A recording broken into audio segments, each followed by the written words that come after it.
श्रीमद्वाल्मीकि रामायण बालकांड अध्याय 21 विश्वामित्र के रोषपूर्ण वचन तथा वशिष्ठ का राजा दशरथ को समझाना। राजा दशरथ की बातकें एक एक अक्षर में पुत्र के प्रति स्नेह भरा हुआ था। उसे सुनकर महर्षि विश्वामित्र कुपित हो उनसे इस प्रकार बोले, राजन, पहले मेरी मांगी हुई वस्तु के देने की प्रतिज्ञा करके अब तुम उसे तोड़ना चाहते हो। प्रतिज्ञा का ये त्याग रघुवंशियों के योग्य तो नहीं है। ये बर्ताव तो इस कुल के विनाश का सूचक है। नरेश्वर, यदि तुम्हें ऐसा ही उचित प्रतीत होता है तो मैं जैसे आया था वैसे ही लौट जाऊंगा।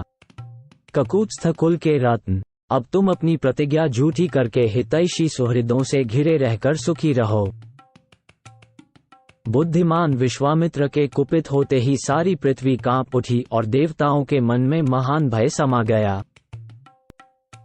उनके रोष से सारे संसार को त्रस्त हुआ। जान उत्तम व्रत का पालन करने वाले धीरचित महर्षि वशिष्ठ ने राजा से इस प्रकार कहा, महाराज, आप इक्ष्वाकुवंशी राजाओं के कुल में साक्षात दूसरे धर्म के समान उत्पन्न हुए हैं। धैर्यवान, उत्तम व्रत के पालक तथा श्री संपन्न हैं।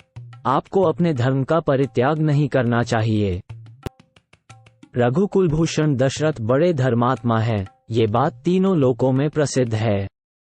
अतः आप अपने धर्म का ही पालन कीजिए, अधर्म का भार सिर पर न उठाइए।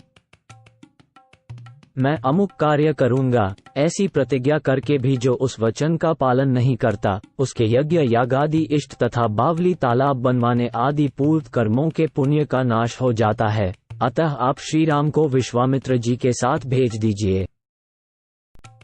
ये अस्त्र विद्या जानते हों या न जानते हों, राक्षस इनका सामना नहीं कर सकते। जैसे प्रज्वलित अग्नि द्वारा सुरक्षित अमृत पर कोई हाथ नहीं लगा सकता, उसी प्रकार कुशिक नंदन विश्वामित्र से सुरक्षित हुए श्री राम का वे राक्षस कुछ भी बिगाड़ नहीं सकते।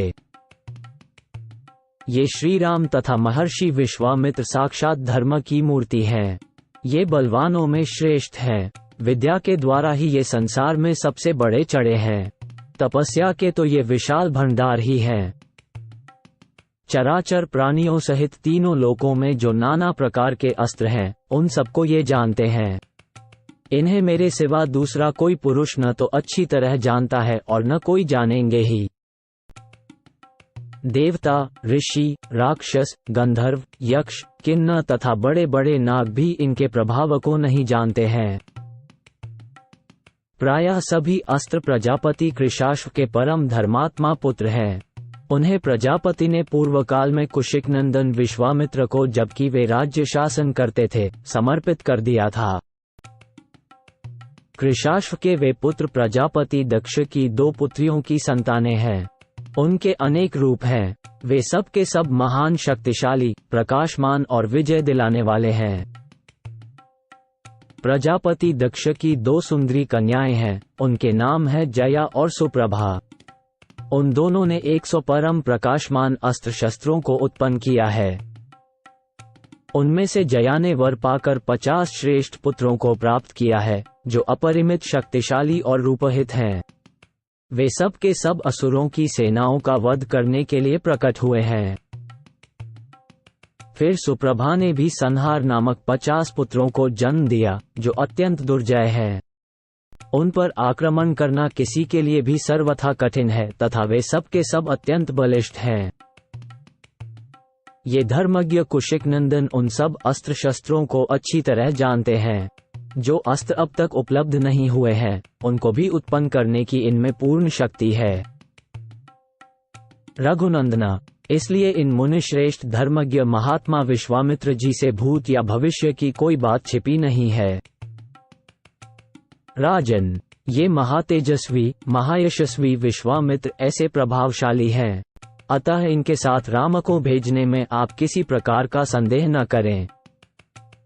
महर्षि कौशिक स्वयं भी उन राक्षसों का संहार करने में समर्थ हैं, किंतु ये आपके पुत्र का कल्याण करना चाहते हैं, इसीलिए यहाँ आकर आपसे याचना कर रहे हैं।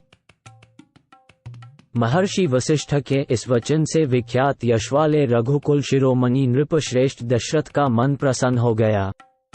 वे आनंदमग्न हो गए और बुद्धि से विचार करने पर विश्वामित्र जी की प्रसन्नता के लिए उनके साथ श्रीराम का जाना उन्हें रुचि के अनुकूल प्रतीत होने लगा।